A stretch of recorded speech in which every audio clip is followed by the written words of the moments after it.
మనలో ఉన్న ఆట నైపుణ్యం వెలికి రావాలి, ప్రజల గుర్తింపు జరగాలంటే నైపుణ్యం కలిగిన ఆటగాడితో పోటీ పడాలి అని పెద్దలు చెప్తా ఉంటారు.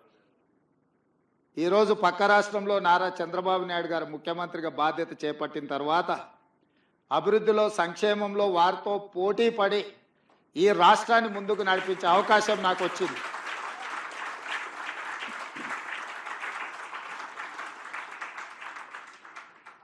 గతంలో 12 గంటలు పనిచేస్తే సరిపోతుంది, అంతకు మించి అవసరం లేదు అనుకునేవాడిని.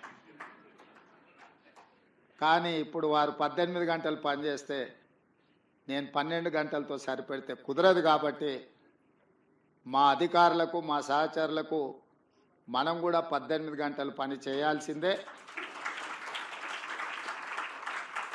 అభివృద్ధి విషయంలో, సంక్షేమం విషయంలో పోటీపడి ఈ 2 తెలుగు రాష్ట్రాలు ప్రపంచానికే ఒక రోల్ మోడల్గా నిలబడాలి అని నేను భావిస్తున్నాను. ఆ దిశగా మా ఆలోచన, మా విధానాలు, మా నిర్ణయం ఉంటుంది.